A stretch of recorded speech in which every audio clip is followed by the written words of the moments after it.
indivisible, with liberty and justice for all.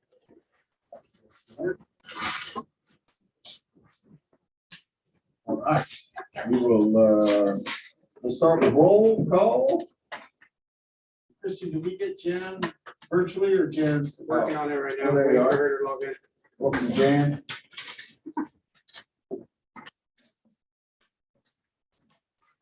All right,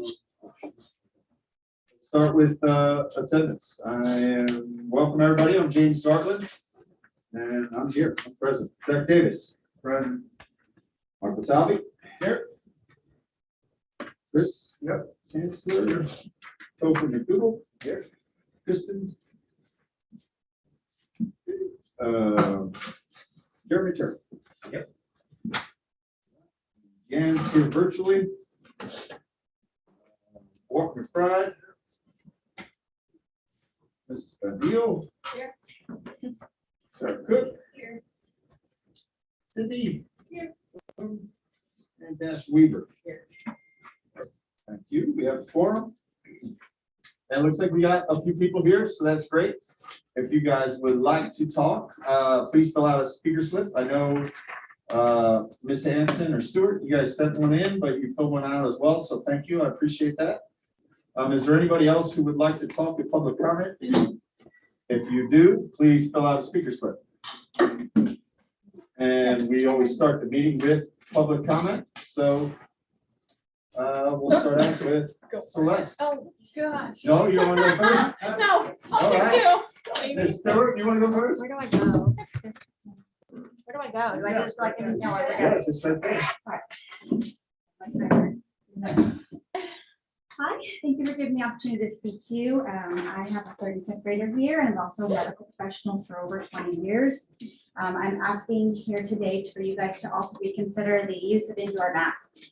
The last study out of India showed that it's only 11% possible prevention with the use of a mask, 11%. But there are multiple studies that are happening in the last couple of years that show the negative effects of wearing the mask, both psychological and physical. The following are the ones that I thought were the most severe. According to a study called by Dr. Stephanie Reynolds, an extended use of masks for longer than 4 hours decreases precisional thinking, increases headaches, sweating, encourages dehydration, and increases the risk of bacterial infection. The same studies that show that kids have a loss of sound quality from face shield and also get distorted verbal speeches. Wearing masks increases carbon dioxide in patients' blood, which is according to Dr. Jim Meehan, a preventive medicine specialist, can lead to carbon dioxide toxicity. Once again, increases headaches, sweating, increased blood pressure, reduced hearing, and sight. Scientists have found that lowering of blood oxygen, which happens when somebody wears a mask, this is well studied, in conjunction with reduced blood oxygenation, is also a large insult to our immune system, which is obviously super important these days and age. It is causing something called hypoxia-induced factor 1, which also inhibits our T lymphocytes and stimulates immune inhibitors called a TREG. This is super important for our kids' immunity, and making them wear masks are actually making them more susceptible to many things, not just COVID. Physical activity makes this worse, so thank you so much for finally allowing our kids to breathe outdoors, where it has been shown for over a year that the outside transmission is negligible. Let us not forget that these masks are also made out of chemicals. You're making our kids breathe nasty chemicals all day long. They sneeze inside these, they comment, they breathe, and they're just getting wetness. That wetness has been shown for over hundreds and hundreds of years to cause bacteria and viruses to grow at a rapid rate. And I'm not talking about COVID, I'm talking about all the other viruses that kids normally come in contact with every single day. Masks have been shown to increase dental cavities, inflaming gums, bad breath, so much they now have called it a mask mouth. Mask mouth, which you all know because your mouth tastes nasty at the end of the day if you wear a mask, as long as I do. In no way, shape, or form do I expect everyone to think the same way as I do. I know I'm not alone in my thinking, but I personally know people that think the exact opposite. I'm not asking for them to change their views.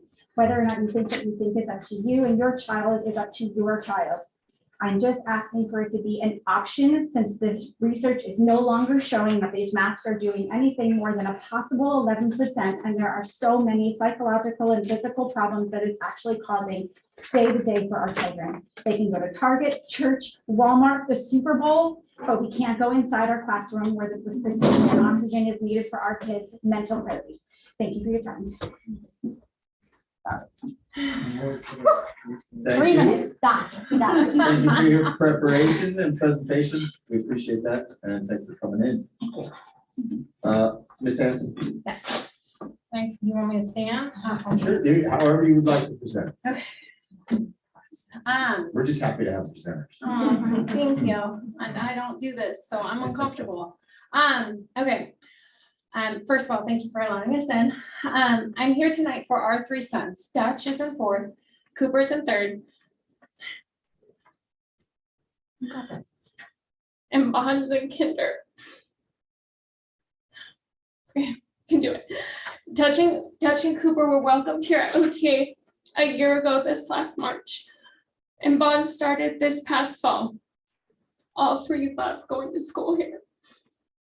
We have made new friends. We love the staff. I've joined in helping the Parent Foundation and took on the role as a room mom. My husband can attest there isn't an ounce inside of me that has the ability to say no, except for mandates. Guidances and rules for thee, not for me. My line in the sand is drawn. I am saying no, no more. There is no emergency. Our children are suffering needlessly and obviously, and you guys have the authority to stop it. Bond is 5. He did not have the opportunity to experience preschool with his big brothers. So this new kinder relationships and experiences are truly special. He talks about Miss Whitney and Miss I and all his classmates all day. But he also comes home with a face rash. Sometimes just his chin, sometimes it's all the way up his cheeks. He's formed a facial jaw tic in the last 2 months. He cries when he forgets his mask in Dad's truck, leaving him to hide his face in his sweater at morning lineup, feeling anxious and scared, afraid that he's in trouble for not wearing a mask. This is heartbreaking. This is our reality. Sending him to school has done this to him. Dr. Russell Baylock warns that not only do face masks fail to protect the healthy from getting sick, but they also create serious health risks to the wearer. If you're not sick, you should not wear a face mask. By the CDC's own numbers, children are not at high risk of contracting, let alone dying of this virus, yet we're being forced to use our children as a line of defense to prevent the rest of the population from getting COVID by forcing our children to mask all day long. Board meetings have become emotional battlegrounds for parents debating masking mandates all over this state. I do support every parent's right to make an informed medical decision for their child, even those that want to mask or vaccinate their children. It should be a choice. COVID isn't going to magically go away. We have to learn to live with it, much like the flu. Our children have suffered enough. If California can hold events like the Super Bowl without a care in the world, then the emergency is over and our kids need to be unmasked. I'm not alone.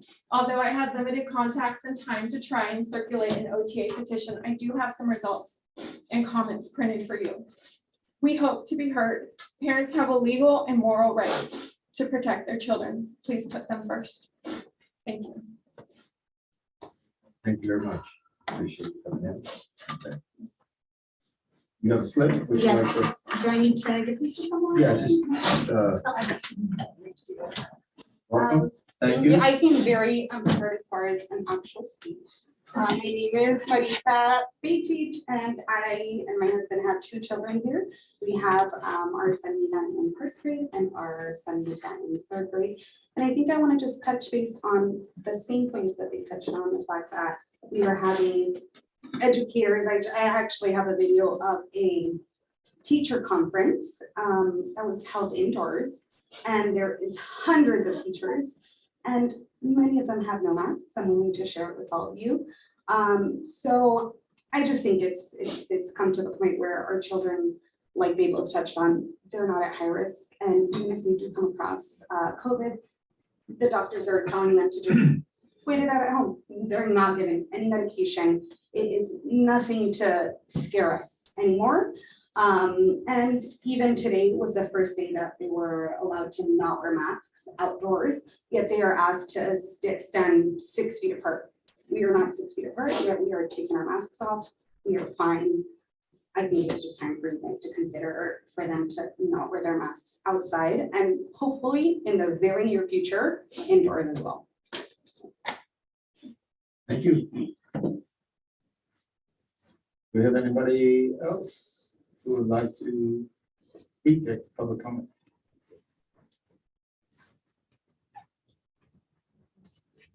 All right. We're gonna move on down. Board member comments, correspondence. Anybody?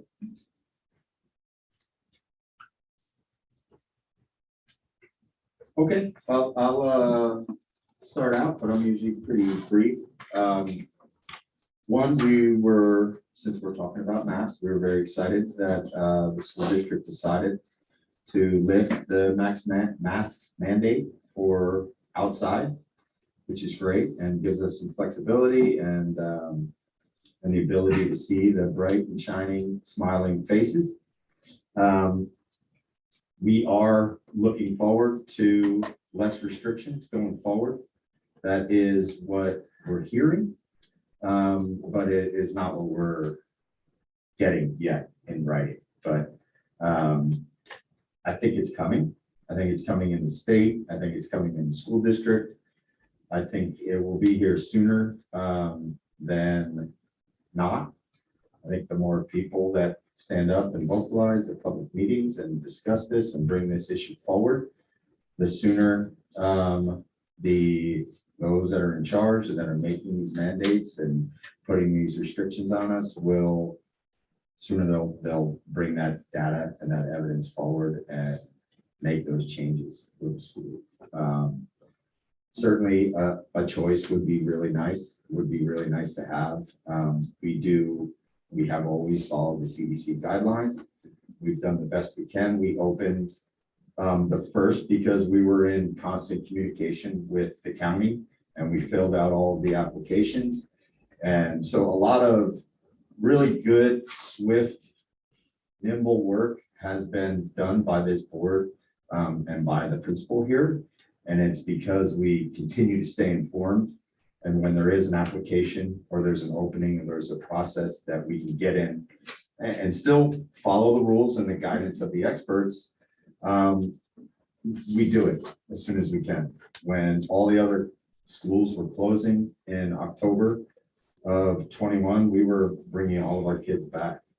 When we found out that schools were closing on a Thursday in March, we were already geared up. We had plans in place to start school on Monday virtually.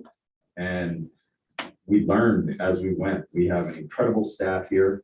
We continue to have wonderful leaders here. We're in such good shape with Principal Badillo. And I hope I'm not sharing too much, but she doesn't want to have a mask on either. She's said it crystal clear to this entire board. So it is a big deal. We do need to be able to talk to each other. We do need to be able to see those expressions and hear each other clearly. We also need to ensure that those who don't feel secure and safe at school, right? That's the primary thing. We have to provide education, but we have to make sure that people feel safe here. And so with that, we are pushing as much as we can. We're staying informed. And when there is an opportunity to make a change, this school makes changes pretty quickly. So that is on the masks, and this board has been great. And I appreciate what you said. The mask, the vaccine, it's ripping school boards, schools, friends, families. It's ripping people apart all across the country. I think it was probably 4 or 5 meetings ago, we brought in the articles of some of the most prestigious private schools on the East Coast were just being destroyed because of these issues. And this board has found a way to disagree, but be collaborative, communicate with each other, and find a way to move forward to where everybody's coming. So, and that I'm super proud. I'm very proud of the work that has been done here. I'm proud of this volunteer board. I'm proud of the staff here. And we are doing the best we can, and we're driving as much as we can. And I would say, thank you for standing up and voicing your opinion and coming out, because that is what's gonna spark the change. And I can see all three of you are passionate. I know not everybody spoke, but I'm sure you're here in support of that.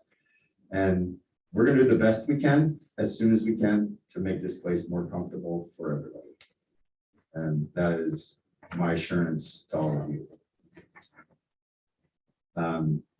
With that, there's plenty of more work to do here with the board. There's a lot of exciting stuff. Now that we have a few more people here in the crowd, I would say get involved. Sounds like you're in the classrooms. That's wonderful. But get involved with the school, help get on this board. I've got about 4 meetings left. And we need replacements, and we need passionate parents, and we need people that are putting the education and the safety of the children in this place. And you obviously feel this is a special place. So do I, and I think everybody that sits here. So I ask you to get involved and come on in and try to help out on this board as well. Anywhere else. And that is it. That's probably my longest comment in 6 years. So we'll move on down the list unless anybody else has anything to add. Just one quick thing. So we're not a board, we're just parents, we're volunteers. We're here to do our part to help out OTA and feel the same way that you guys do. It's frustrating to see your kid come home and be upset about certain things that are out of their control. And obviously it takes a toll on all of us.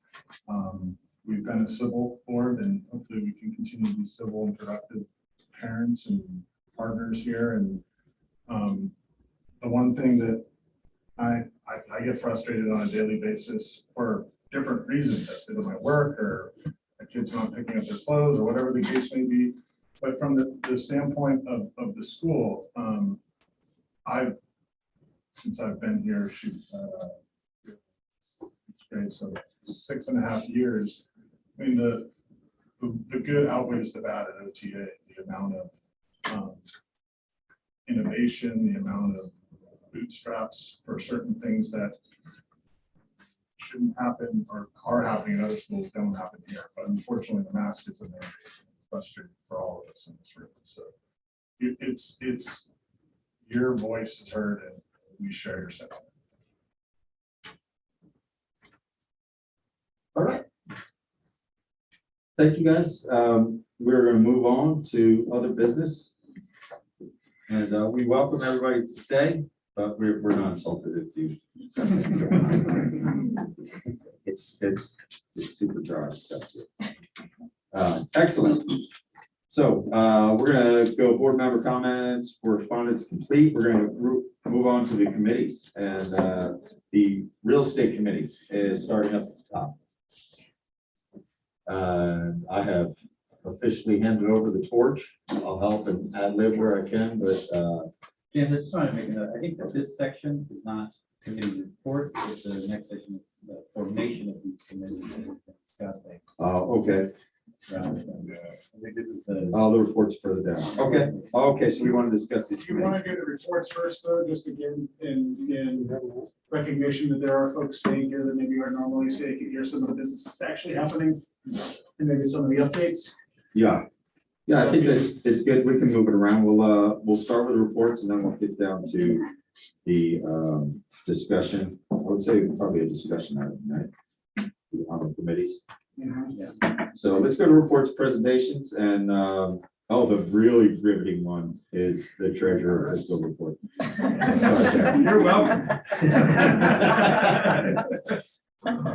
All right, so a couple things you'll see in your agenda.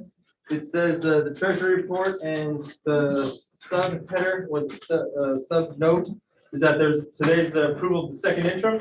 You'll also see that same thing at the bottom of your agenda for the new business consent action items. So I'm going to talk about all that later, and then you guys will eventually approve it at the end of the new business section. So the first thing is, if you guys have this is the typical board report that we always send out. I'll go over that. The data is essentially overlaps what's on the first interim, just so you guys have a better perspective. This funny looking one If you guys can see that, that's the one the district makes us put all the information on. So though we will send that to the district, I'm just gonna present off our typical board report just because it's a lot more reader friendly. So starting with the board report, these are the financials as of July 1st, 2021 to January 31st, 2022. That data will go straight onto your interim. As always, this first page, the financial summary. This is a top level highlight of all the things that you should know for this report. So the main thing that I'll highlight is the budget that you see in here was based off 265 students enrolled at 254 ADA. That's always important to note because if the school doesn't hit those ADA numbers, then this budget revenue wise will be negatively impacted depending on how far you miss. The other things to note, we'll just keep moving on then. This page right here, this is just the general financial metrics that people use to get a better understanding of the school. I won't go over that right now. This right here is the bar graph of what I'm about to go over, which is this one right here, which is the actual to budget summary. So the actual to budget summary, first thing I want to highlight is that total budget column. As you can see, it's under 21 and 22. That total budget column is the budget that the board last approved at the preliminary budget with the ADA enrollment numbers that I mentioned earlier. Just as a reminder, we projected a budget for this particular year to end at a deficit this year of 53,587. So that's a negative number. As I mentioned earlier, if the school can't. Interruption, sir. Is there a copy that I can actually look at?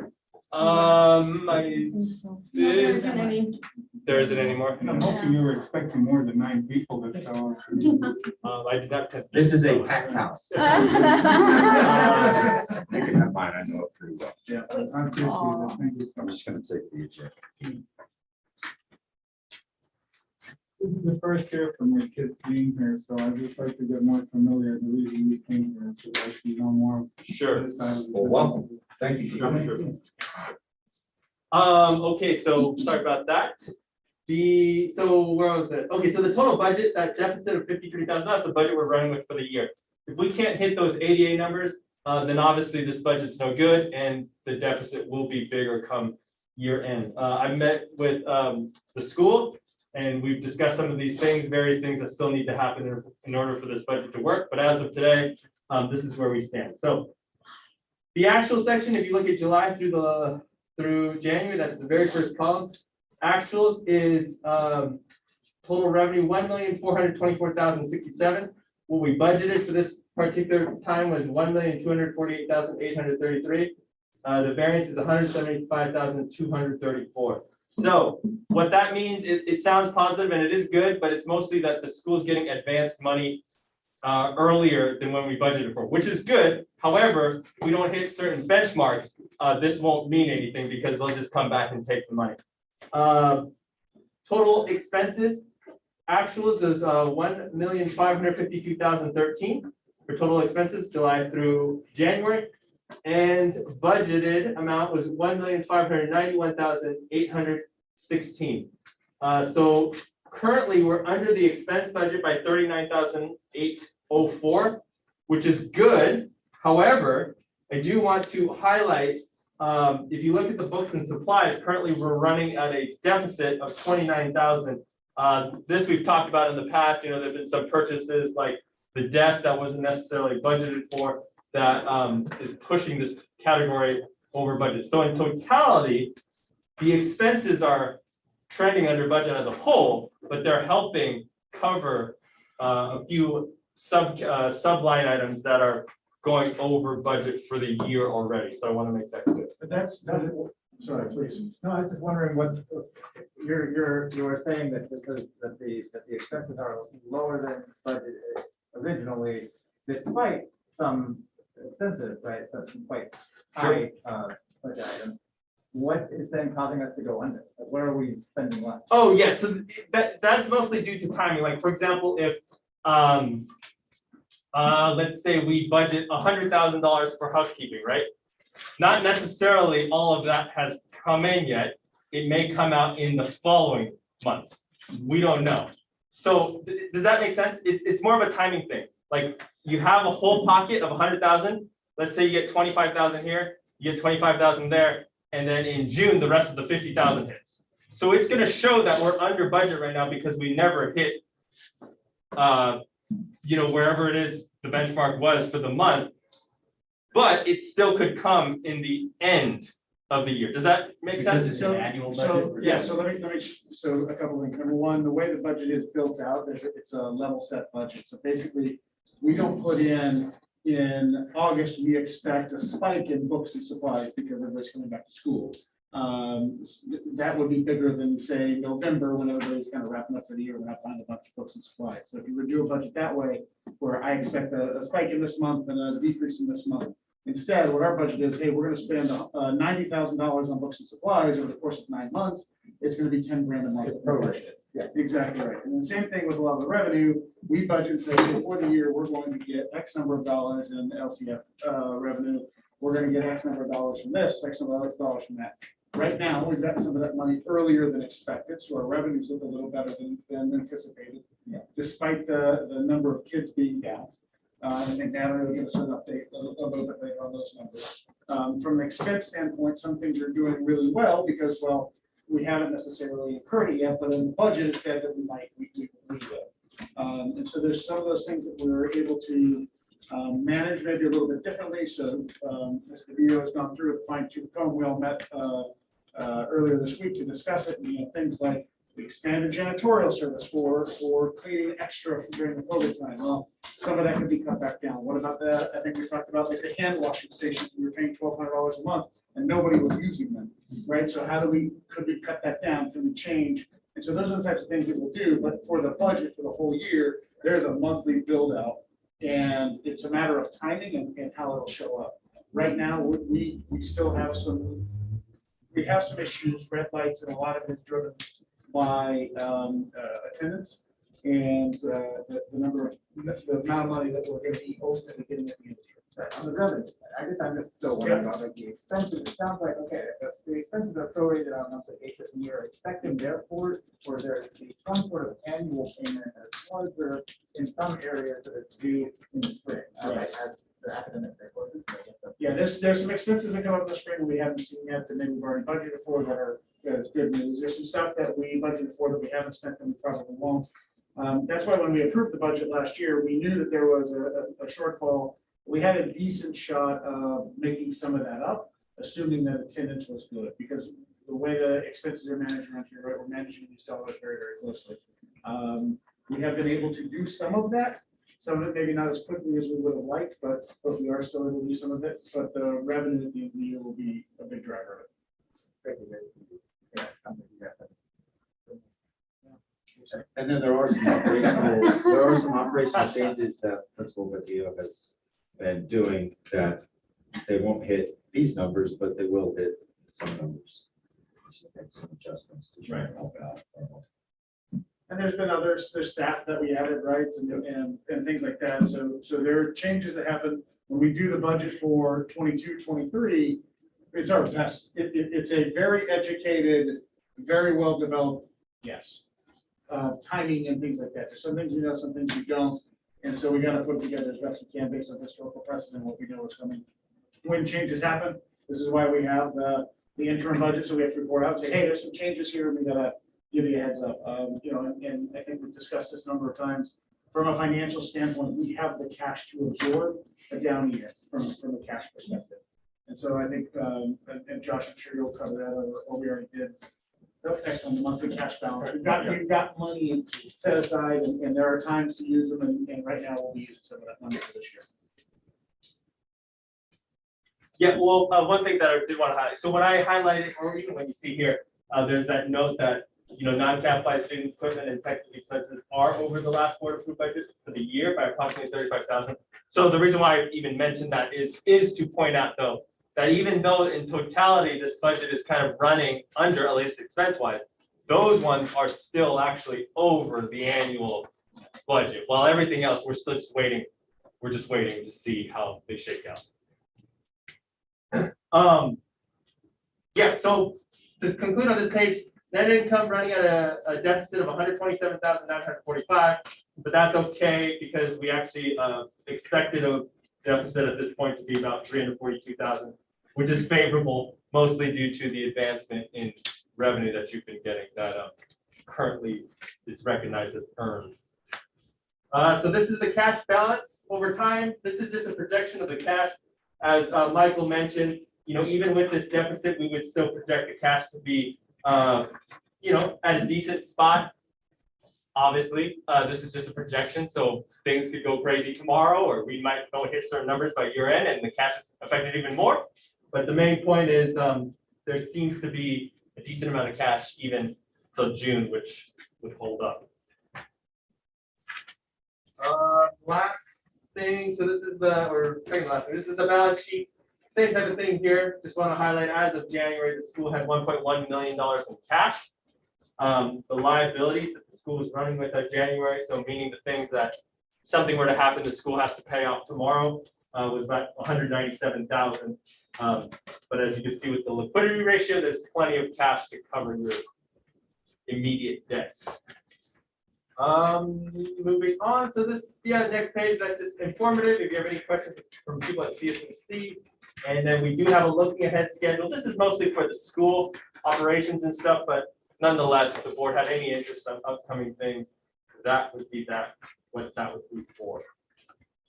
So I think that's pretty much it. Like I said, this data is on this template right here. I just don't think you want to read this. You wanted me to go try to explain this template, but That's what you and I have. yeah. So yeah, that information that I just went over on that packet is in here. This is what's going to get approved later on in the agenda, and then this will be what's sent to the district as soon as the board approves it. So with that, any questions on these financials or the interim that's going to go to the district? I have a question actually, in regards to what we talked about earlier. Sorry, sir, it's set up via the Brown Act, so you can really only ask up front. You can't ask anything during the actual meeting. Sorry about that. There's a Brown Act that dictates how we do business here. So I apologize for that, but. Right. Go ahead. How many times do we have to send budgets to the district over a calendar year? So there's only one that's required. That's the beginning of the year one. If you choose to revise it, you would send it on the interim report that I'm talking about now. So we haven't revised one at all due to various staffing transitions and various unknowns and things like that. So we're currently still running with the original budget the board approved in June. Yes, June. But there is no requirement to be modifying your budget.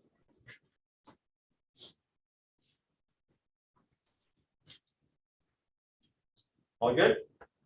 I think so. So the reason why we're being asked to do it now is because we have taken into account some of those changes and we think. Oh, sorry. So there are interim reports. So there's a first interim, a second interim, and an unaudited actual.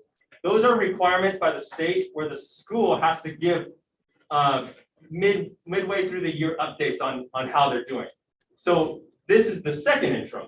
And the district just wants an update on like, where are you at with your financials in comparison to your budget? And It's not a change of the formal budget. yes. So that's not what we're updating. The We're just baseline. giving it, hey, heads up, here's what's happening.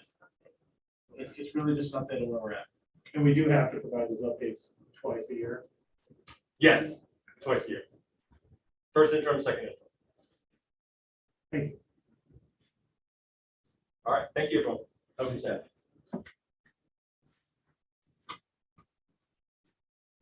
All right, we will move on down to teacher liaison for Ms. Sarah Cook and company. I missed last board meeting, so I'm gonna kind of backtrack since January and February to fill us in what's been going on the staff side of things.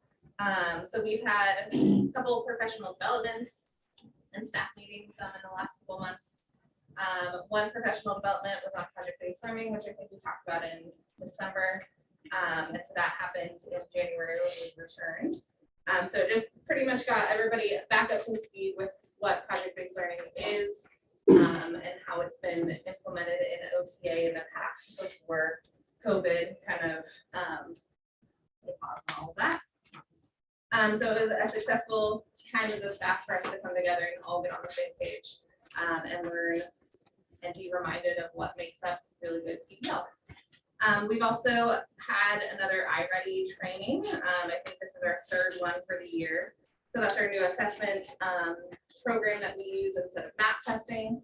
And so what we were doing during that professional development was looking at our students' growth and analyzing student data, since we have also taken our second diagnostic test. So we'll take 3, just like we did with map. We took one in the fall. We just took one in the winter in January, and we'll take one again in the spring. And so we were able to work with the IReady program, a professional to come and tell us what everything means so that we can use the program better, and our data and the assessments to fit the needs of our students for sure. Our staff meetings, we've been talking a lot about our virtues that we've been focusing on, and I'm sure you saw all the Windows displays when you guys came in. So we had a truthfulness window contest, because that's our virtue of the month.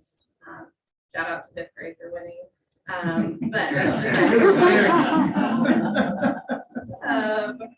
We've also been focusing on getting our students to behave better in the hallways and in different around campus.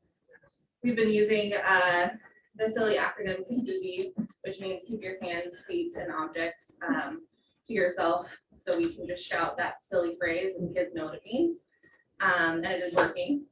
Every class also had a presentation on how ospreys soar, and SOAR all stand for safe, organized, accountable, respectful. And how can we as students and how can we as staff be safe, organized, accountable, and respectful in a lot of different areas, whether we're in the hallway, we're on the field, we're in the classroom, all of those different things. So we're all getting on the same page of behavior for our students and keeping them accountable as well. And also a lot of how we can save money and budget better to make sure that we're not overspending as a staff.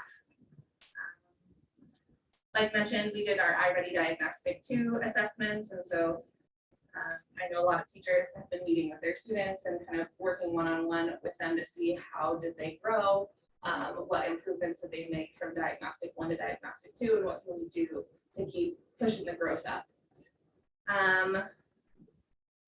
Let's see, truthfulness, talk about that. Mr. Machado has Music Fest on Friday, so we're really excited. K-5 is performing and middle school is helping. Other than that, we have a couple field trips coming up, which is exciting since those were kind of put on pause last year and the last spring as well. So 5th grades attending the Start of India on Friday. Kindergarten, where are they going? As well. So exciting that we can kind of get back to some normalcy and include those field trips into our agendas again. Although we can't spend the night on the Start of India this year, which is a bummer, but we can at least attend for the day. So that's some good things going on. I have a question about IReady. Now that you've had the opportunity to kind of see a couple of the reports come out, Mhm. do you feel, do you continue to feel, as I think you did before, teachers in general, that it is a more comprehensive assessment tool than the previous one was? Yeah, I do. I feel like just the tools that come along with the assessment data is extremely helpful.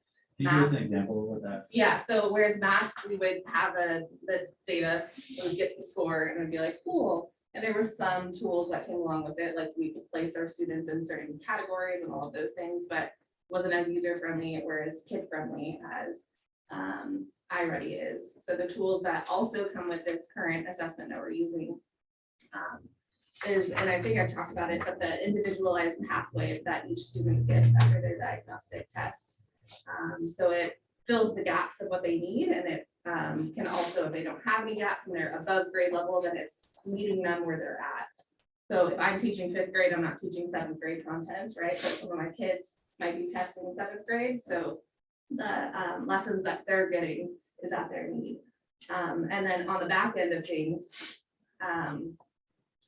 from a teacher's point of view, there's lessons, there's resources to look at what the skill is that we're teaching and what the students need to be able to be at that skill. Okay, so is there specificity when it comes to, like, in my example you give, we've got a kid who's testing a couple of grade levels different from, you know, above or below where you Yeah. are. Obviously, they're going to get kind of that enhancement in their IReady Right. learning. Does that translate into anything that is happening in the classroom in terms of kind of individualization of learning, or is that, or are you still just teaching kind of to the group and letting IReady do the independent? Our goal is to always meet the needs of our students in our classroom as well. But it's not as easy as that sounds. So not every lesson is going to hit that 7th grade level for those kids that need that in my 5th grade class. But of course, that's my goal, is to challenge those students who need to be challenged. And I think that's the goal of every teacher, is to meet those needs. Does the IReady give you those tools for classrooms rather than just on the? in the Yeah, program? they do. So there's supplies or there's resources that we can access that would provide the support or the challenge to also work with those students. But that would be small group or individualized instruction, but outside of the assessment and outside of that platform. But yeah. We talked last time about field trip day trips for middle school, or is there? I don't know. I know there They're was talking talks. about it, but they're trying to figure out where to go. That's just a day trip. I know there's a lot of interest on parents' part. You know, sort of limited loss of Yes. the last couple of years. Yeah. So leadership change, and giving Laura a little bit of time. But it seems like she's hitting her groove. I'm seeing Virtue's back, I'm seeing window art back. Yeah. And there's a lot here, right? So it's gonna take time to implement and slow implement, but how's the staff feeling? Yeah, overall pretty good. Yeah. We're just trucking along. I mean, it's a tough year, tough times, right? And we're just kind of riding it out. So yeah, I think we're kind of past the crazy wave that COVID hit in January, and that was very stressful. A lot of work on everybody's side, but especially all those independent contracts, it was lots. And so now that we're kind of past that, I think that people are feeling a lot better. And the IReady is kind of what we thought it was, and providing that value that we were Yeah. hoping. Mhm. That's great. Thank you. Yeah. Anything else, Ms. Cook? All right, officer managers report, Natalie. I just have a quick update on new student applications. We have been open for about a week and a half, and we have 83 applications. And I broke them down as follows. In kindergarten, we have 35 new student applications. In 1st grade, we have 10. 2nd grade, we have 6. 3rd, 4th, and 5th, we have 5 applications. 6th grade, we have 7, and 7th grade, we have 6, and in 8th grade, we have 4. They'll be open for another few weeks. Ms. Badillo is doing in-person tours. Those are posted on our website. So if anybody knows, has friends, neighbors that have kids that are looking to change their schools, you can check our website and have them attend any one of our tours. They are in person, and so it's a walking tour around our campus. And then we will hold our lottery in April, and that will be on April 29th. And then the re-enrollment for all of our current OTA students, that is from March 7th through March 14th. And if any of our current students have siblings, the siblings do have to fill out new applications. But our current students just fill out their intent to re-enroll forms. I have a little bit of an update on our food services. We did finally hear back from the county, and so we did submit payment for the inspection. So now we're just waiting for a date for them to come out. And then once we have that done, we still have one more step, which is submitting all of our school menus. They do have to be inspected and planned out through, it has to meet certain criteria for the USDA. And once we get that approval, we'll be in the National School Lunch Program ready for the new program for Universal Meals next year. So hopefully we can get that done this year. Another update is the Form 700s. Everyone, all of the board members should have received an email saying that your annual forms will be due. That due date is April 1st. If you didn't get an email, please let me know so we can get that out to you. It should have had an introductory video and your login credentials. So again, if you didn't get that, please reach out to me. Natalie, was that sent to our OTA emails or was it sent to the ones that we had registered previously? The ones you registered previously. Thank you. And then just another bit of information. So we'll have 2 new programs that are going to be mandated for all schools next year. That's the Universal Meals, which we're currently learning about and trying to implement this year. And then the other one is Universal TK. There's not a lot of information out there, but Ms. Badillo and I, we've been attending every informational session and every page that becomes available on the CDE. And as we get more information, we'll present it. But as of right now, there is going to be a universal TK that needs to be implemented next year, just to keep that on your radar. What was the one before that? What did you get? The universal meals. So next year, it will be mandated that all schools will have to provide 2 meals for all students, should they choose a meal. Natalie, when it comes, I'm sorry. Hi. When it comes to the health department inspection, do you have like a sense of what will be inspected? Are we preparing for that inspection in any way? Are we building anything out? Are we cleaning anything out? We're not having to build anything out. They gave us a real simple checklist, and it is very basic. So I don't think it's going to take a lot of work to get it done. But it is just making sure we have hot water sinks for staff. And like a designated area for the vendors to come in. Because we don't have a commercial kitchen on site and we're being vended out, it's a little bit of an easier process. So. That's great. So but we're not going in blind. We know what the criteria are going to be before the inspector shows up. Natalie, I also have a question about the application. It's wonderful to have that information, but it doesn't necessarily tell me like the absolute numbers don't say much to me. So I guess I'm wondering, like, in the past, what's our typical acceptance rate? So like you say, we have 35 applicants for kindergarten, what's the likelihood of actually fill a 30 person, 30 kid kindergarten? And I guess like, can you talk a little bit about that if you know the sort of percentage, the year-on-year change in we say where we were this time last year versus this time?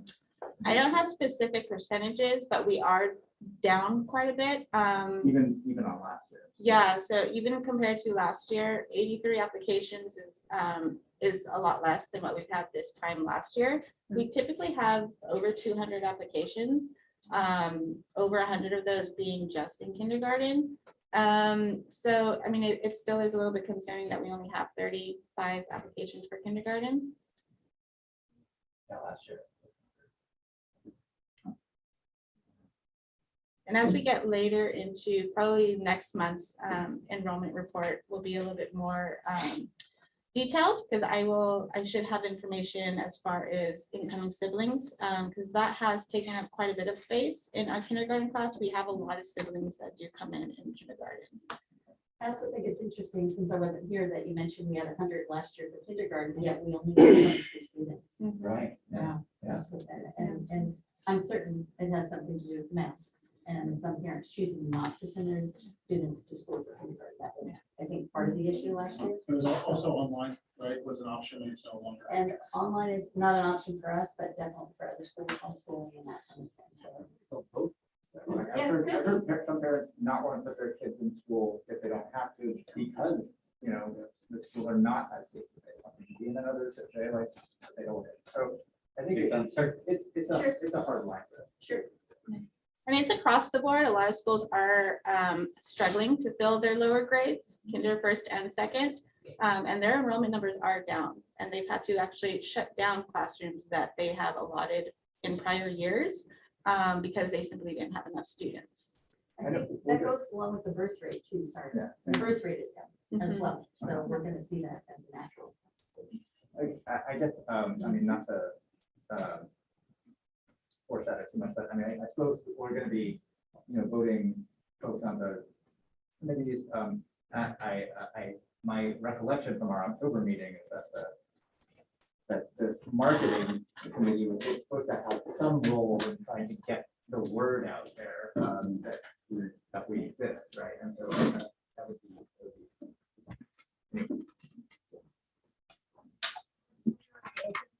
be.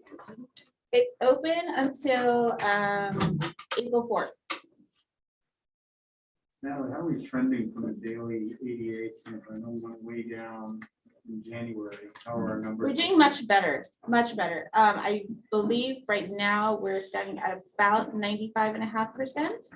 I don't know for sure, but our independent contracts have gone quite a bit down, as well as our daily absences. So it is getting better. So we are over that hill. Is that over the last month or the last 2 weeks or? Since January, since we had that huge spike. That's good. All right. Thank you, Natalie. Appreciate it. Christian, IT update. Everybody, so I'll make it quick and short and simple, which is really great. Good news, I got the access points. So that's gonna help us out a lot to be able to upgrade our network. That timeline is, I'm gonna be working on that during spring break to give myself a week to be able to change, configure the switches and configure the APs and test everything to make sure that, you know, everything runs smoothly. And Christian, you mean ski week? Next week? No, spring break. Spring break. Spring break. I'm gonna be on and off, you know, I'm gonna be for a couple hours setting up stuff, you know, and also gonna try to get, it's a two-man job situation.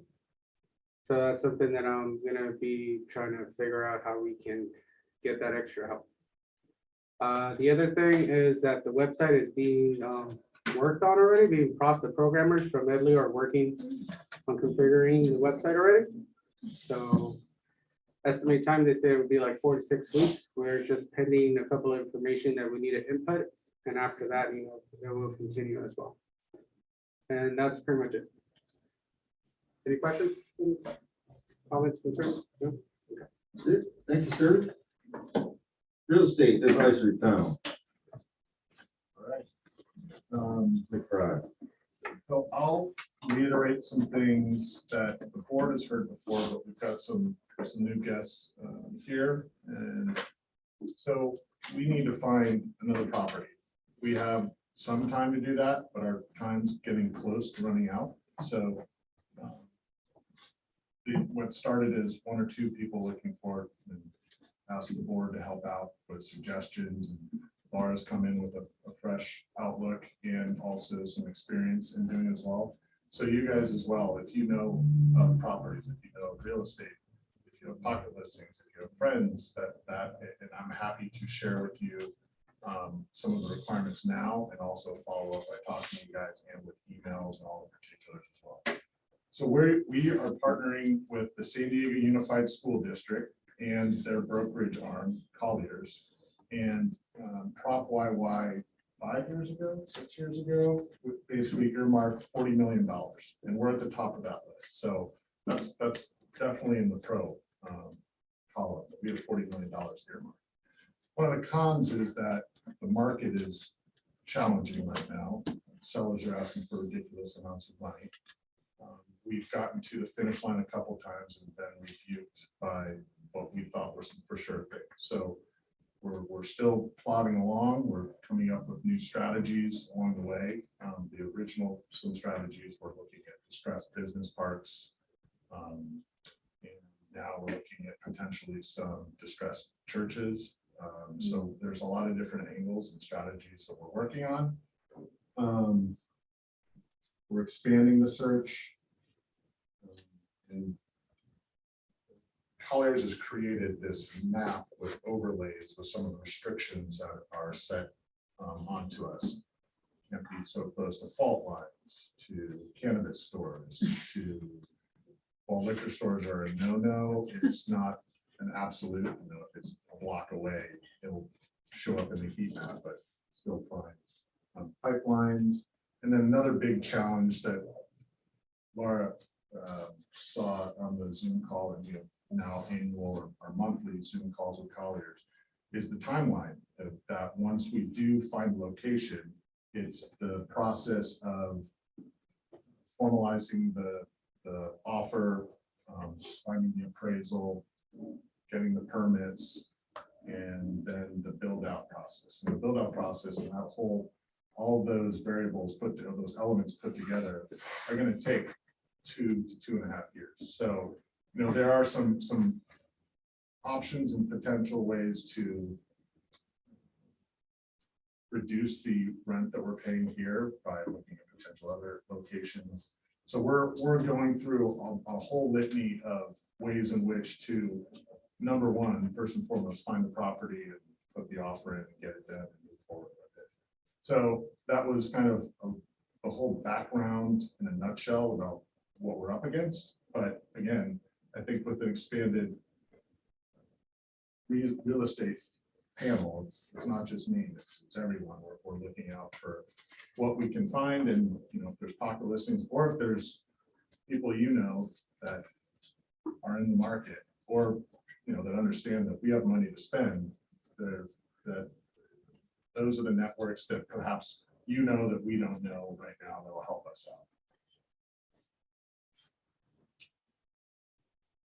Excellent. Thank you, sir. Parent Foundation report. Lynn. Hello. Lynn DiFilippo, President of the Parent Foundation Board here at OTA. Welcome to all of the packed house tonight, James. There's kind of two boards at OTA. I just want to give a little background because I see some new faces. So the school board meets the third Wednesday of the month at 6. Parent Foundation Board meets the first Wednesday at 6 p.m. just upstairs. And we kind of do most of the fundraising for the school. And we also do community events and teacher, room parent, teacher liaison, all of the fun community stuff to make our school special and unique. So if you want to join that meeting, it's a little bit more casual. But also I'm gonna make my little pitch as James did. We are having some open positions. We have president, vice president, fundraising chair, and treasurer open this year. So kind of the bonus would be to come to foundations meetings, get elected, and then you have all of those mentors until the end of this school year to kind of help guide you. So if you want to find out more about Parent Foundation, it's first Wednesday of the month, 6 p.m. Where is it? It's just upstairs in the seminar room. Well, it's Mrs. Badio's half of her office. Okay, so, and I apologize, I wasn't here last time either. A high schooler is no joke, and sports are very involved. That's also what I'm going to say about that. Okay, so big thank you to teachers and staff. We send out a big push for kids letters, and what that is the kids wrote to their favorite companies, local big reach companies, you know, and then we take all of those letters, package them with a return envelope, and a 501c3 page, and we ask for donations and we get those back, and they usually yield about $30,000 to $40,000 in donations for us that we in turn can use for the school, which is awesome. Companies love giving stuff to kids that write handwritten letters, so that's what we use. We're also asking for parent donations for our spring fundraiser. It's going to be at Hot Mess, which is the parent company to Home and Away, just down the street. It's in Barrio Logan. Frank has graciously let us use it on April 29th, so please mark your calendars. We just found out this week, so What was the it's date again? April 29th. It's Hot Mess. Hot Mess with 2 T's. Hot Mess, 2 T's. It's a wood fire pizza / bar, and on the weekend it turns into barbecue. Maybe we'll hold a parent foundation meeting there so we can go check it out. Okay, anyway, so it's going to be a Hot Mess. We already have things for a live auction / golden ticket auction. We're kind of playing with that. We have a place in Big Bear. We have an RV rental. We have a condo in Hawaii, condo in Puerto Vallarta, a year membership at the Tennis and Racket Club. So if anybody has any kind of big items that they're willing to donate for this, it helps us out a lot, and nothing is too unique. We can always make something work. Experiences are really, do really well. One year we had a firefighter, so he did a dinner for 10 in his firehouse. Mr. McBride has donated various experiences that have done very well. So if you can think about that, ask around. I know you'll probably get an email from your room parent here in a little while asking for donations like that as well. But just kind of put on your thinking caps for those. We're also going to partner with Crack Shack, I believe. We're still looking at a date, and they're just going to give us a give back night. We have a few parents that work there, and they've always been super great sponsors for us. Okay. Elections, donations, kids letters. Oh, I believe that Mrs. Davis, our treasurer, turned over the 45,000. We give about 90,000 straight to school board every year. So we do half in the spring and usually half in the fall. So I think our 45 should be out there. Talby, let me know if you didn't get it. Did it just come in? Maybe. Okay. It's there. Oh, okay, it's there. Thank you, Madeline. Okay. Let's see.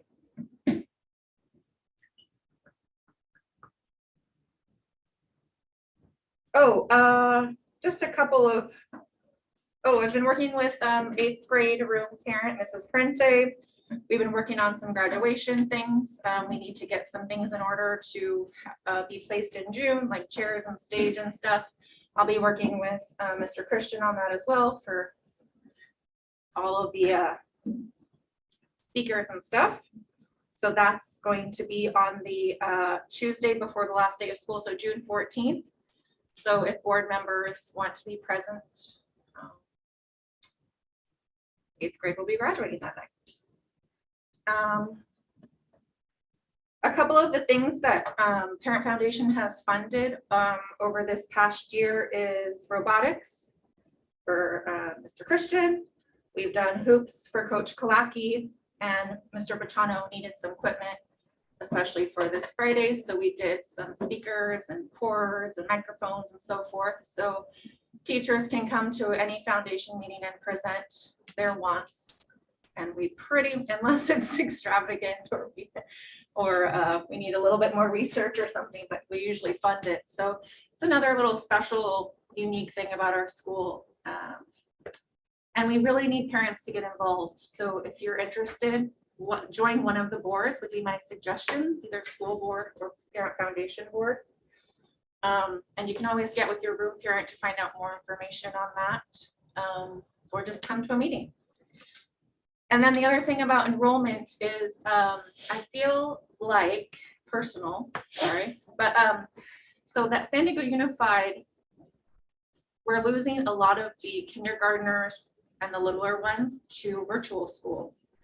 And I think the number was like 30 to 35% when I went out to the Board of Education to renew all my stuff. The kindergartners and younger are choosing to be little good Zoomies, and they're just staying at home, which is really scary. So I think that proposes another marketing thing for us we need to throw our OTA, goods out there and try to see, if we can catch a bigger net.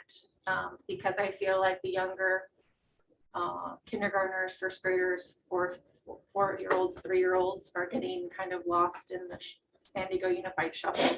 There's also hybrid school, right? So when you got to roll in San Diego Unified, you got to choose from 5 different school settings, with charter being your 6th. So instead of just regular school or charter school, now they have 6 choices. And so we really have to do a better job of making sure that everybody know that OTA is great and we provide all these great, wonderful things.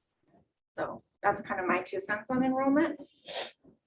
But yes, my best friend's PTA president for Lakeside, and then my other best friend is HR coordinator for La Mesa Spring Valley. So same kinds of things. Everybody is kind of in the same boat. But I know OTA very well. So our 11th year here. And I know we can do a good job of casting that wide net, getting people to come here. Mostly because our parents and our staff. I think that's all I have. Thank you, Lynn. Any questions for Lynn? About the specific, you give a little bit of funds to Coach Blackie, and I Yeah. noticed that our student representatives had raised the issue of outdated sports equipment, dilapidated sports equipment last meeting. And I was just wondering if that has been delivered since. Is this a new development, and those issues have been addressed? Yes, if Coach Clackey would have came with me with that list, I would have funded it right there, but he did not. So that's what I have to say about that. Did you get him a new whistle? All right. Excellent. Thank you.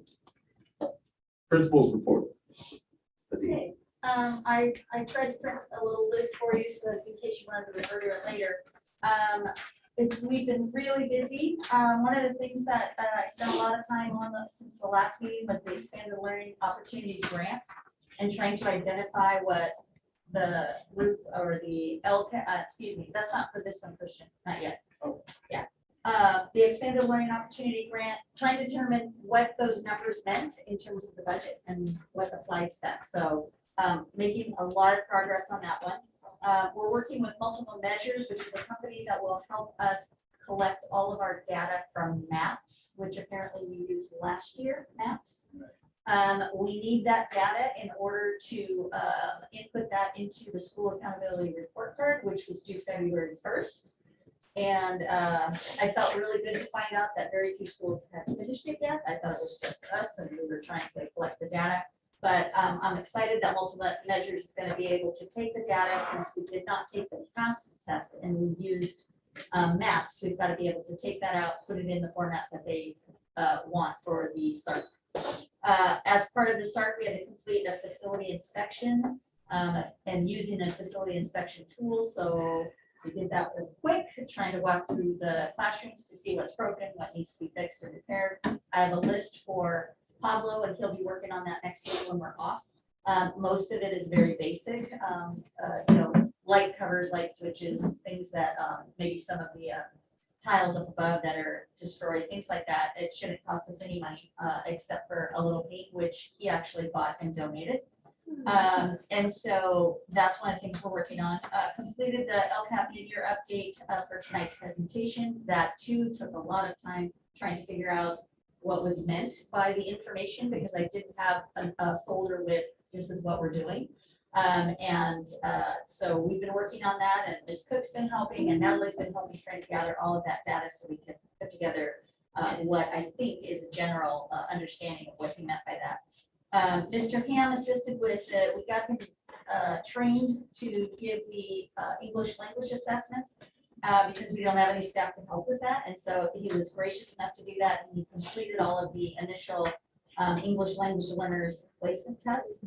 I'm currently working with San Diego Gas and Electric to reduce some of our expenses, and I know Ms. Cook mentioned we had a staff meeting and we talked about ways that we could reduce costs all around, even if it's a little bit every month over the course of the next 3 years would really be helpful.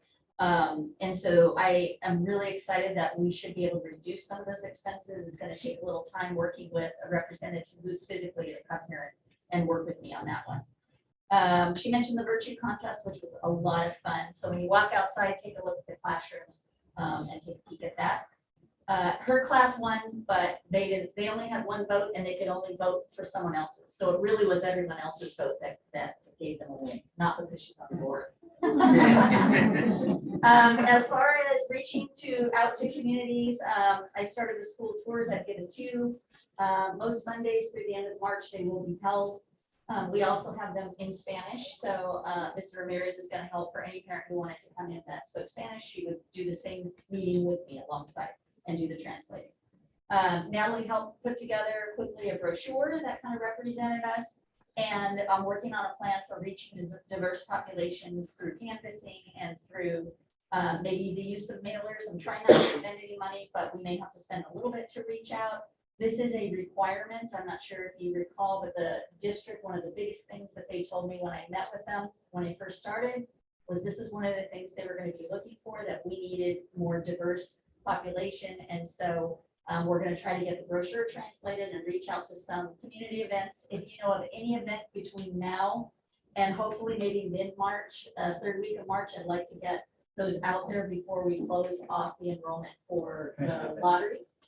Events that would help us to reach a diverse population. So I reviewed the charter, and there's actually a list in the charter, but all of them are in April and May. So that doesn't really help us.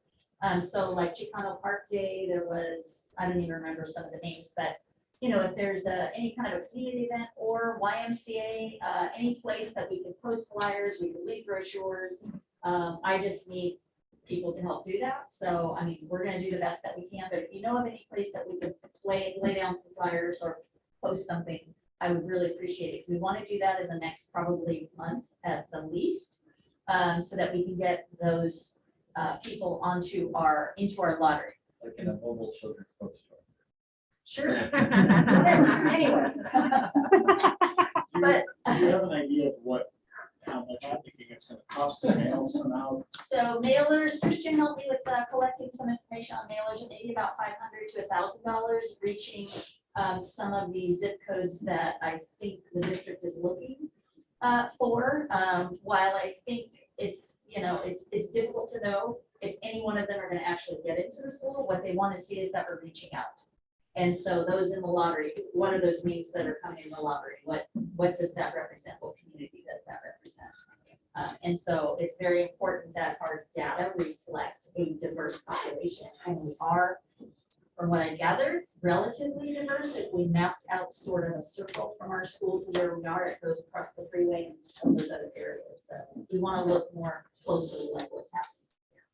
They don't end up having to be in the lottery, but we do have to show that we're making some efforts on that part. So we're working on that. We also purchased for relatively cheap, less than $100, a sign for the front that we hope to get the next day or two that basically says enrolling for next year, and visit our website, and has our logo. And we didn't put a year on it because we want to use it every year, right? So that should be out in the next, hopefully within the next few days, we're going to get that. Just wanted to give you a little tip on all the things that we're really tasked with. This is an exceptional year and probably a crazy time to step into the middle because of all the COVID money and the federal money that came in. There's all kinds of reports that have to be completed. And so these are some of the things we're working on. The SARP being one, school safety plan updates that include all of the COVID updates have to be completed by March 1st. So those two are I'm working on those this week. Obviously, the budget for next year, I need to begin formal teacher observations, which I actually have very little time to do at this point. And then Natalie mentioned 3 new things actually that are happening next year that are a big deal for a school district with 25,000 students. They've got people to manage these. It's just us. And so the school meals program is going to be while we're not making any of that food, it's gonna be a big deal to us because we have to provide it and there's gonna be very little money coming in to support that. So that's gonna be another somewhat of a burden on the finances. The expanded learning plan, which we're set to receive about $50,000, which is great. It's basically something you can't give back the money and you have to do it. And it is basically like summer school or some type of extended learning for students beyond the school year, potentially beyond the school date as well. So we have a very little information on that right now, but that should be coming. We're hitting as many of the webinars as we can to figure out what we need to do for that. And the universal TK is transitional kindergarten, for those of you who maybe didn't know. That is now required, it looks, for every single school. Fortunately, we have an empty room on campus, which is the media room. So we're likely to make some changes in classrooms so that we can get this new transitional kindergarten class upstairs, probably in the music room. It's a 12 student maximum to start, and then it's going to be reduced to 10 students. I'm not exactly sure the thinking of that, but we need to be near a bathroom. We have to have certain things that are appropriate for 4-year-olds. So very little information has come out on that also, that we're having to put together a plan. So we've been cleaning out the garage, and every time I see something for little people, I can give it to Pablo and say, let's save this for the TK program. So those are some of the things we're working on. So it's been busy. I had one question. Yes.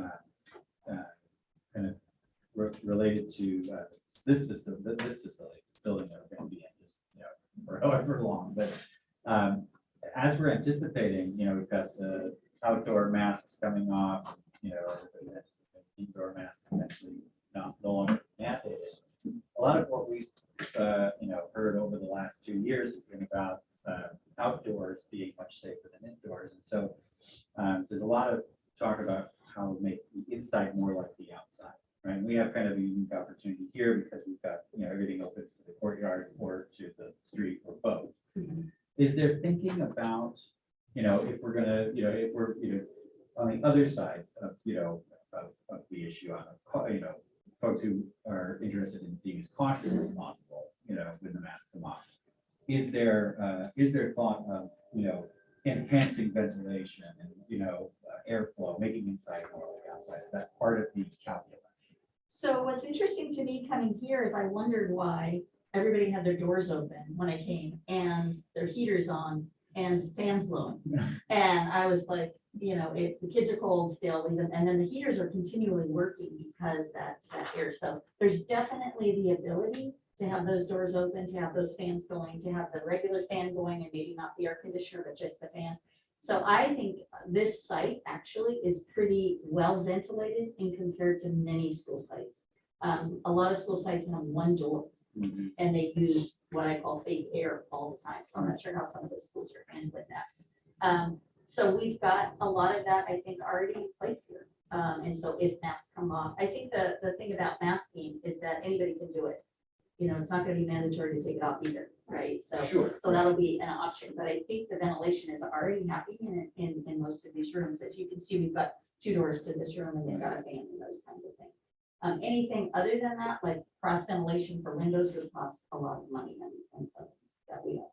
No, I just mean with the facility that we currently have, with the infrastructure that exists. Yeah. Just as we're, going to be updating the school safety plan with the COVID, addenda, what's, I'm just thinking ahead about, wanting to consider that kind of language as well. So I think we have to, just as a board, as a school, we have to make sure we're talking to everybody. Yeah. Right. And I think that there are going to be just as many voices saying, wait a minute, people are going to be taking their masks off. I want to keep my kids home. Right. Right. And have that. And we could Right. have that as. And so I just, there's a lot of, making sure that everybody gets kind of a comfort. with Right. Whatever the reality that is presented to us by the authority. I think we're in decent shape in comparison to many other schools because we have the ability to have several doors open and fans, and then the regular fan with the air conditioner as well.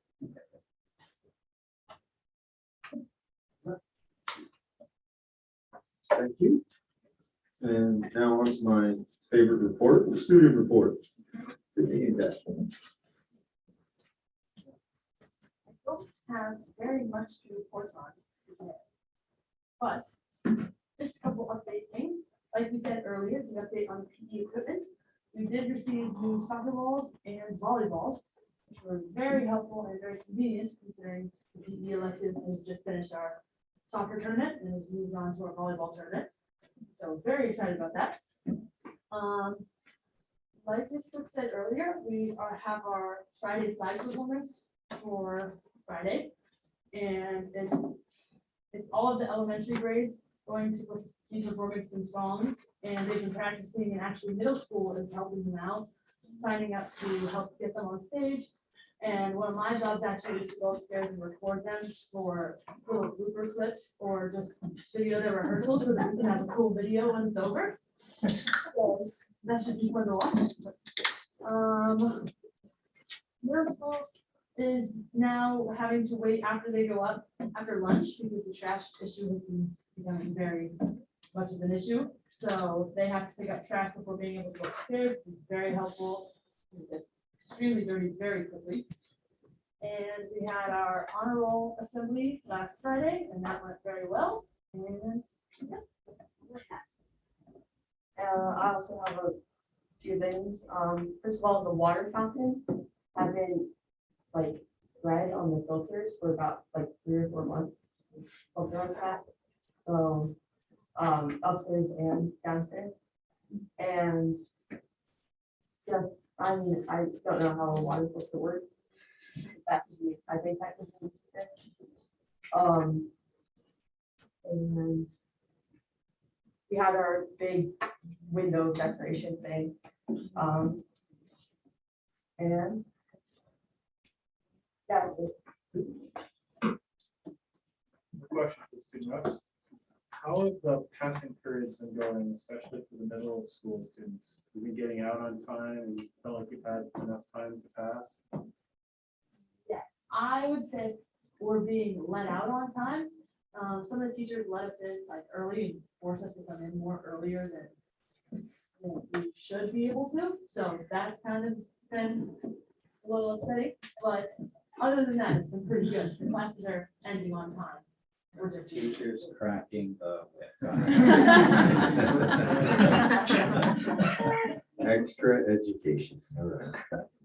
About the virtues, obviously, the whole video has focused a lot on character and virtues here. And I guess I'm noticing that the classroom in which we're sitting is cleaner than it sometimes has been in the past, and that the foyer is also cleaner. And like me personally, when I'm in a clean space, I think I also think more cleanly, right? But I guess I'm just wondering if you've noticed a difference in your own classrooms in terms of your ability to concentrate on what. I personally have. I know that our teachers make us put up trash and put our stuff away, and they don't really let us out unless everything's clean and organized. And so I think it just generally helps just the atmosphere better. And I think I personally do work better in a cleaner environment. So I enjoy it. I think I benefit. How's the bathroom situation? There's the whole like top, whatever going on. 3 feet up. that's still not, it's over, that's been over for a while, but. Get with it, man. Not even on.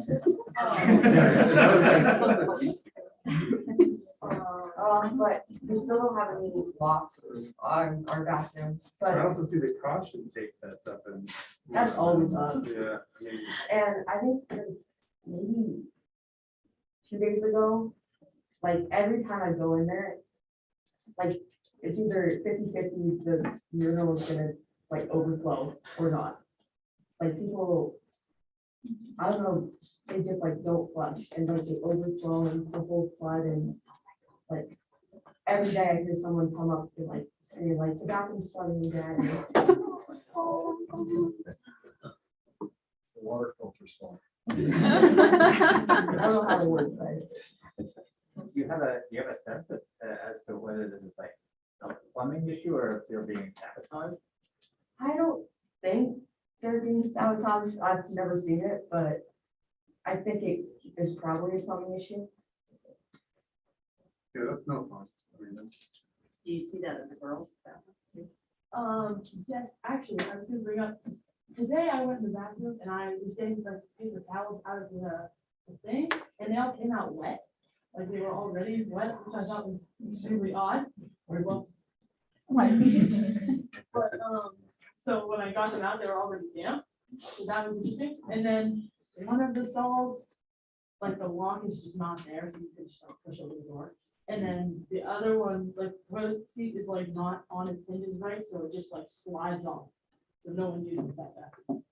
This is just an ongoing battle. Yeah, and the locks, we've had the locks on our list for a couple, probably 2 board meetings we've been talking about. We're trying to find the right ones without having to replace doors. And when we think we found it, then they're not available. So that's been tough. Thank you, guys. Appreciate it. All right. Hold on, I'm sorry, sorry, James. We can't just get a gate lock and screw them into the metal doors, that wouldn't work, A gate lock? like a little hinge lock. a We latch. probably could. The only problem is there's a hole, like you can see, and we'd love to do something to cover that hole. We've been We trying to could get the let- right ones. Right, but if we first. can't, No, and if we given that we can't, there's have, gonna be a, and I know this is not the first time, as you mentioned, we've talked about it for a few board meetings. I know that I have been informed by some students that they're very uncomfortable going to the bathroom there, and that if it's not available, they will hold it, causing other issues. Is So- there, so from a quicker standpoint, I mean, we could just putty the hole and put a gate lock. we and- could. Although I think there's only one bathroom that's the case. Is it downstairs that it's one? I think there's one upstairs as well. Is that correct? And the girls, is it the girls downstairs? About the locks. Yes, one lock. Yes, that's the big stall. It's just that one. So there's 4 stalls Okay. and so it's only on one. But yeah, the little gate thing would be fine. I mean, we could try to cover something up. That would be probably definitely.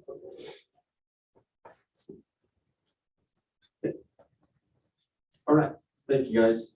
All right, we are gonna jump back to comments, and we have a big chunk here, and we are already at an hour and a half, so let's just open it up on the committees.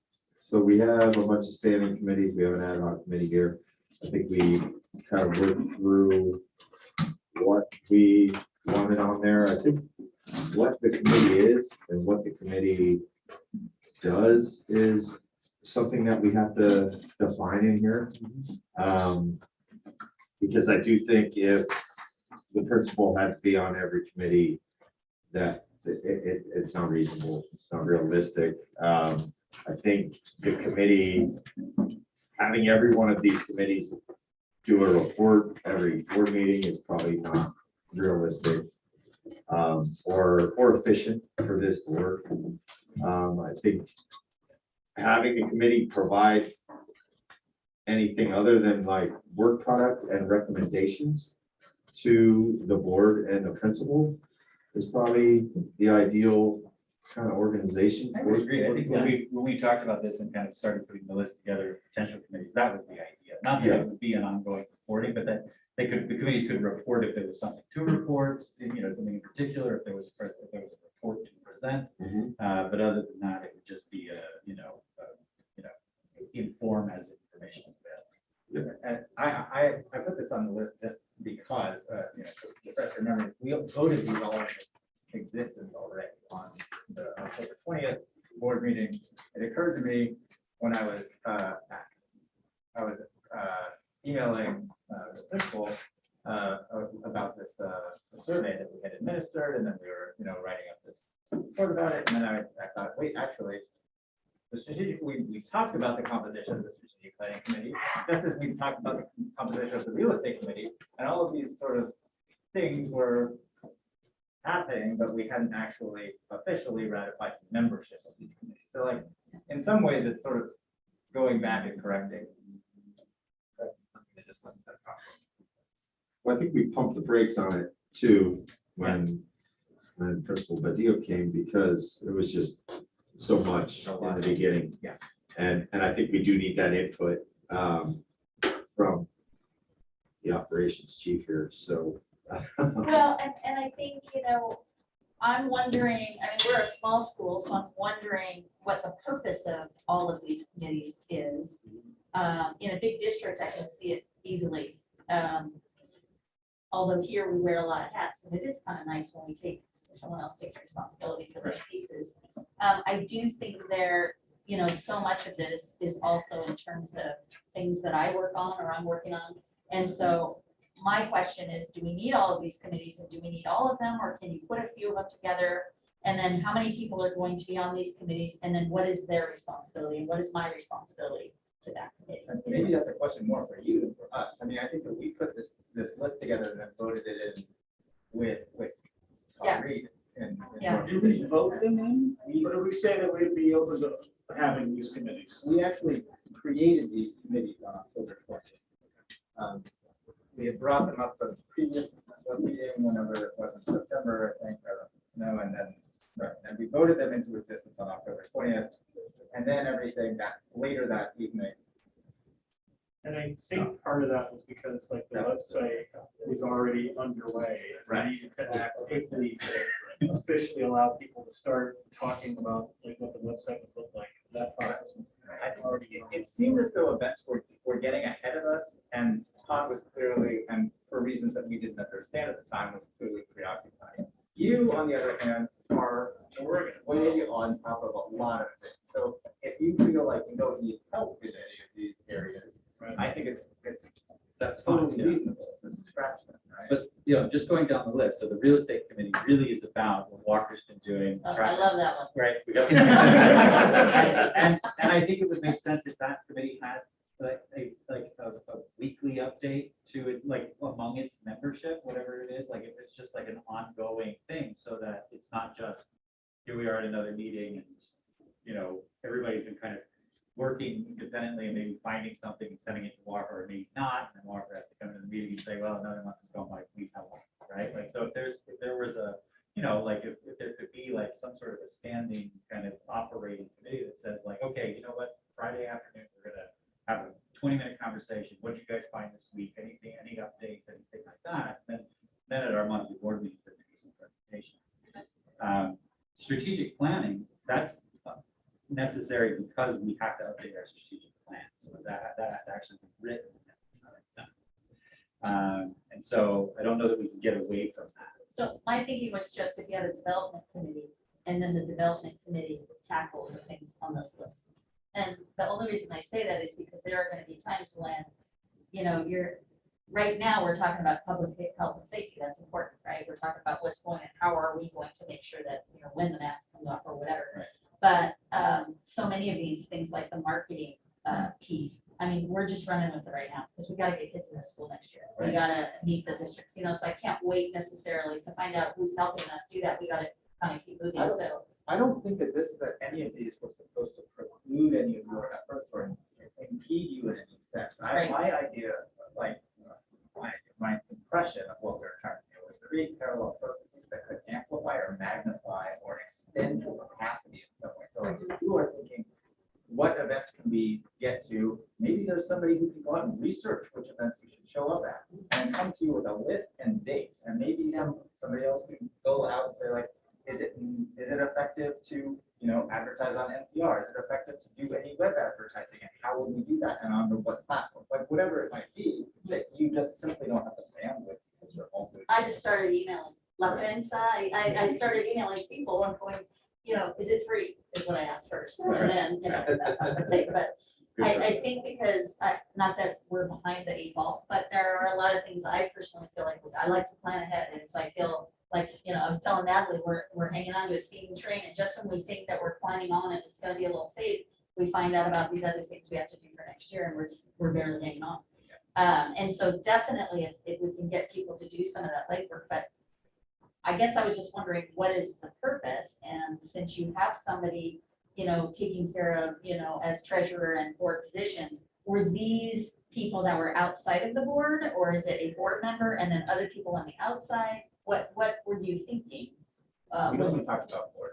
Oh. A board composed. No, we talked about that. Yeah, Well, we we were talked about soliciting inviting for- the parent community to participate But you guys ruined that, they're all gone. Okay. Under the leader. We had our kids. Board members who You told them it was gonna be boring. This is also Zoom, it's Zoom, right? They've also. True. There's two people listening. No, they've blocked out. They buried the lead. You had a chance to really bring them on board. I went to the reports first and they Yeah. understand. Yeah, I think we should, what I think, one, we are burning time, but I think maybe just a written definition of what these are gonna do and that they're advisory and some of the rules on it. I can see where Laura is going on, like, it's a different way to organize it, and it's actually pretty cool. It's like, hey, no, you're the development committee, like, we're gonna task load you, you're gonna work on all of these things. Like, once the strategic plan is done, we haven't touched that thing in, I don't know, 6 years, something like that, and it's like, so it's almost like a working group, which it's a different way to organize, and you're doing the work, so I would prefer to organize it to suit your vision. But I don't want to stifle anything. This was, our vision, how it kind of came about, but I do see it's like, hey, that's my development team right there. Here's what I'm working on. Here's what I need. Can you guys go there, get that? Okay, all right, we're done. Next task. And So it's also an opportunity for the board to say, hey, we want the development committee to work on this thing for the Yeah. next 2 months or something. yeah, so it's a different way that I didn't think to approach it, but if it's how you work, I think it would behoove us to discuss it and reorganize and build a machine that works for you rather than one that we felt we were gonna organize. Well, and I think it might help because we are such a small community, if you have all of these committees, who's going to be on them? So if you have a development committee working on whatever you need done or whatever I need done, then you're more likely to get a few members, whereas maybe you might, not have somebody to fill that spot. I know the foundation is concerned about not getting people to fill those spots of the people that are leaving, so, that might be a concern, is it ends up being a lot of members to try to The fill. point is that our membership at the end of this term is shrink. Yeah. Yeah. James and I are gone. I'm done. But you can still run. I can still run. I'm just saying that I like. Yeah, but there's a lot of 22s on this list. Zach, Talby, James, myself. And my kids graduating. No. You suck it up. Kristen. I've been 5 years here with no kid. You can do a double. 5 years. Yes. So, yeah, I think though, to kind of keep it moving, let's work through this conversation a little bit more. So You know, what I'm I- hearing is real estate is something that we have to maintain, right? Like that's Yeah. something that the board is gonna run with and, and operate in tandem. with. And we've always said Zach and Walker were on that committee. We've always- I had that in the notes. Yeah. That seems to be right. Right when I stepped Welcome out. anybody with open arms. Jill jumped in, and we had a call last week, we got a regular call scheduled, trying to get more collaboration with these people. Will you include me on the, because I'd like to help as much as I can. And I've just finished the project, so I can add a call to my week pretty easily. So if there's a, Yeah, I'll add you to the monthly call and then also give you some notes on locations that have already been scouted, That'd be great. also prospects and crossings. okay, perfect. And then, so then for the rest of everything, so we're talking, these 2, 3, 4, 5, and 6, we're saying lump those together as a single kind of That's what I was thinking. go team for Ms. Medeiros needs. Is that what I'm hearing? And for whatever purpose you put these together, to me, it makes more sense for me to have one committee where maybe we have a handful of reliable people versus trying to really make it thin, and then we're stressed because nobody's, That makes sense, and you can marshal them, like I need this help this month, I need this help Yeah. this month. Okay. Let's write that up for Next month's agenda. Bring it back to March. Bring that back. Yeah, let's define it and kind of set the parameters and really think that would be good. Is that how you work with the prior board? I'm gonna have, especially when it was a smaller, when we were first starting and you're smaller, as you get bigger, then you can, add a few more, but it's just hard to get people to help you and reliable, so makes more sense to me. It happens to be inclusive, but the reality is you've got a small group of people that are doing a lot. and you don't want to overburden. All right. Great. So we'll retool that, bring it back, and we'll get a motion. We'll put that on as an action item. I define it and will you have that up? Okay. Yeah, kind of define it and build it, and then we'll. Committee defining committee. There you go. And the committee that defines. That sounds fantastic. All right.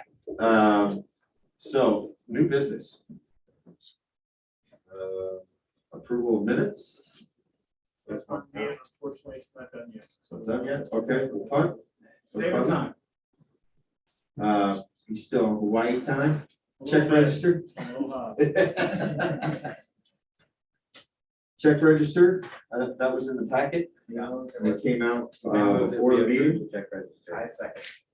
All right. All in favor, approval of check register, say aye. Aye. Any opposition? Any abstentions? Carries unanimous. Okay. The SARC. The SART, it's not ready. Not ready. Yet, so So- that's why we put tentative for the next board meeting. LCAP mid-year update presentation. Okay, we've got a couple of things I'll try to do as quickly as possible. In your packet, right behind the agenda there this is a document that is required to be approved by February 28th. And it basically, when you approved the budget in June, there were additional funds that were given to the school. And so we had to list what those funds were and what we're doing with them. And a presentation had to be made. You don't have to approve anything. I just need to present it. Under the first little section, a description of how and when the LEA engaged or planned to engage educational partners, and the funds that we received. So we received the Educator Effectiveness Block Grant, $37,000. I just listed the meetings that were held basically from August until January.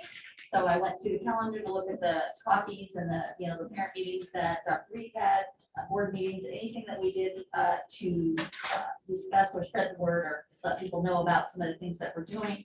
The pre-K grant or the planning and implementation, $28,000. We have to have a meeting to engage our partners, and so we're going to set that for sometime in early spring. We don't have enough information to do anything yet.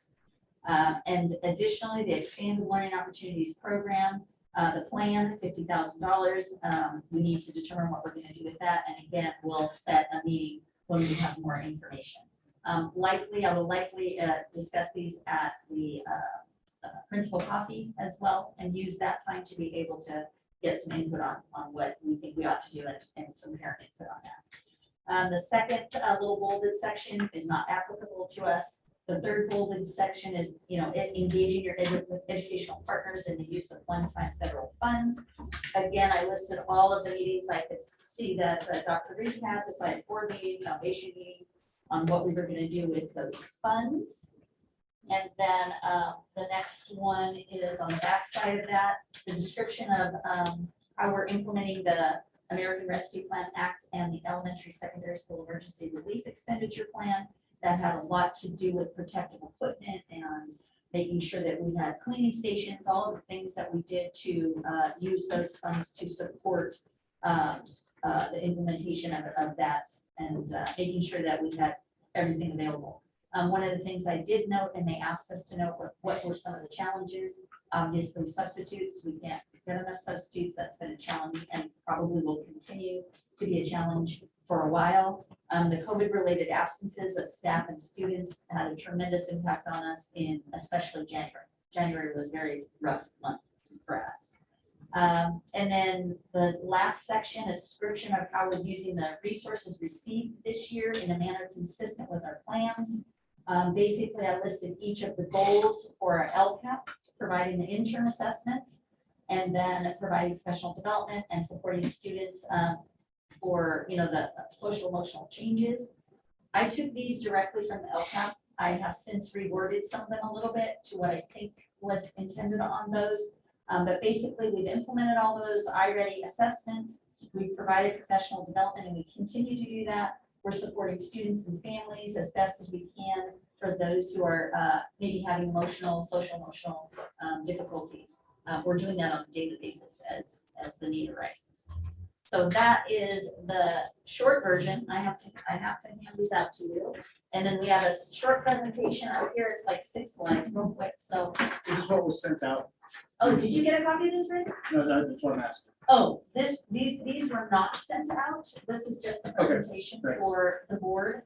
If you take a look, we have to list the implementation, the status of implementation and expenditures. So all I did was take those 3 goals that were listed in the LCAP and then I identified each of the components of those goals, a description of it, is it contributing? And then the planned funds that Dr. Reed and the group had put together, and then where we are financially at this point. So I'll just give you an example. The first one lists academic improvements. We bought the interim assessments. It was listed as $23,000. So far, we've spent $6,250 in those first 2. The first one was language arts. The second one was mathematics. That is the cost of IReady. And we are totally uncertain what the difference was for, listed in the initial LCAP. We're still going through everything, trying to determine where did these numbers come from. We think maybe they were being accounted for in several programs, which you can't double dip. So by the end of the year, when I do a recap of the whole LCAP, there may be some adjustments being made, okay? So this again just lists our goals, each of the components of those goals. I just wanted to make sure you had an update on the expenditures as was required. If you take a look right behind you, this is very quick.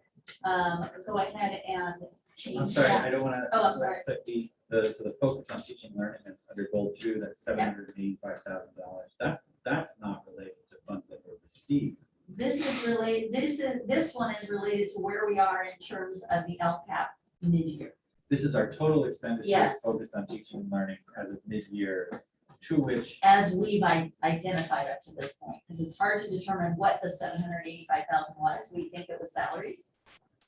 But some of that has increased. So Yeah. this number came from a report previous to your involvement that you were assessing based on. Yeah, I feel like in somebody else's kitchen making a recipe in the dark. But we're getting there. Any other questions on the paper form? We're gonna have to account for the federal dollars as offsetting these costs ultimately in order to justify. Yeah, okay. So real quick, the little presentation is just one that, it's about 6 slides. So again, it kind of summarizes what you've just seen. So Christian, go ahead. So this is that mid-year update. It just explains that we're required to present an update.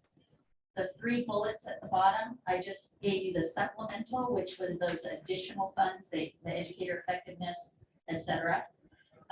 The mid-year outcome data with the metrics and the expenditures and implementation data. So that's what we're looking at right now. All right, next one. Oh, I think this was an old one. The LCFF funds. This is the old one, Christian. Let me just tell it to you real quick. Sorry, I sent you the wrong one. The total LCF funds are 2.2 million, so it's $2,240,000 we received.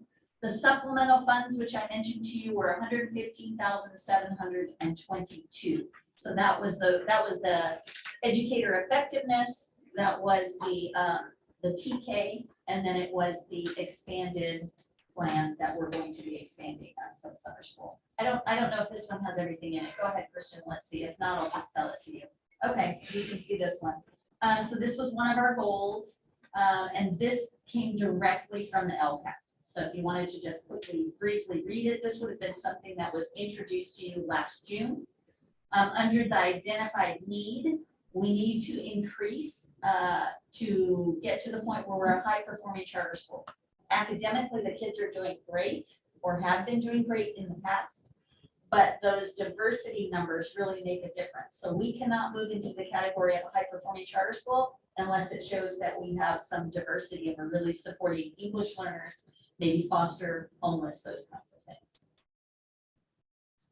So this just, this doesn't have the data, I apologize. So the data on this one, the expenditures listed in the LCAP were $60,000, and we up to this point have spent $18,254.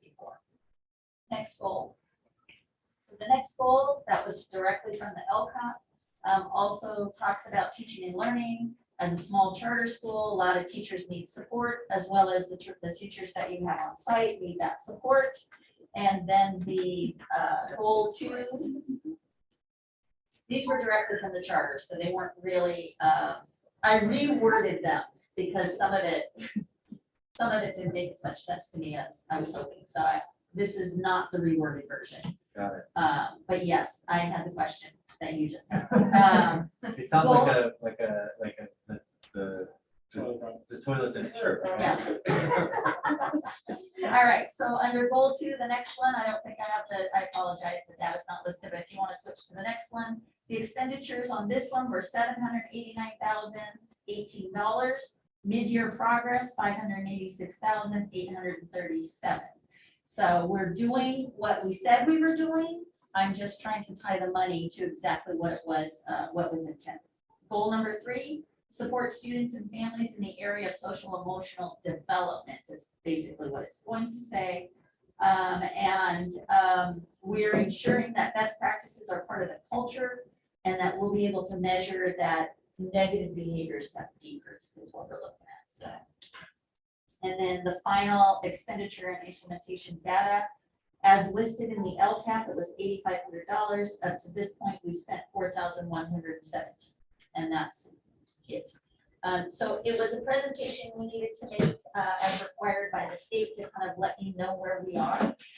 And as far as how much we've spent and where we are in terms of reaching those goals. Okay, sorry, that was real quick, but I know. That was perfect. And we're not voting on this. No, Right? it was just a presentation required. Got Excellent. We're moving on down the road, and E, we will punt till next month. And then approval of the second interim. We did get that presentation from Josh. And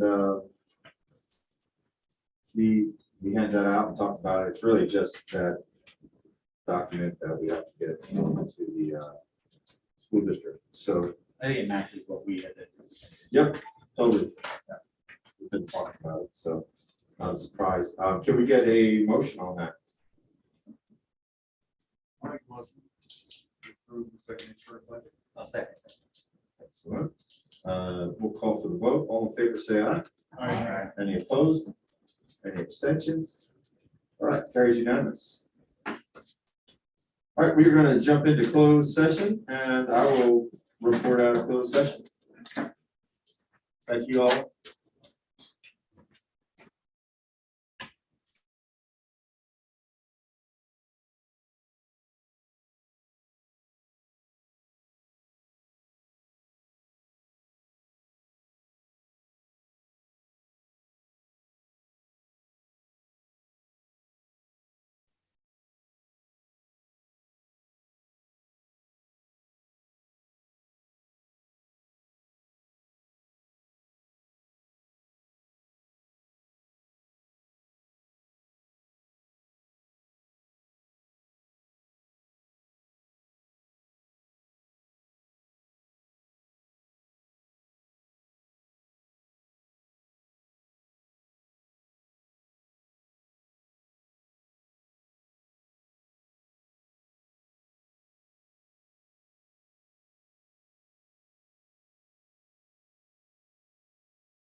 Nothing to report out of closed session. Thank you, guys. We'll see you at the next one. Well,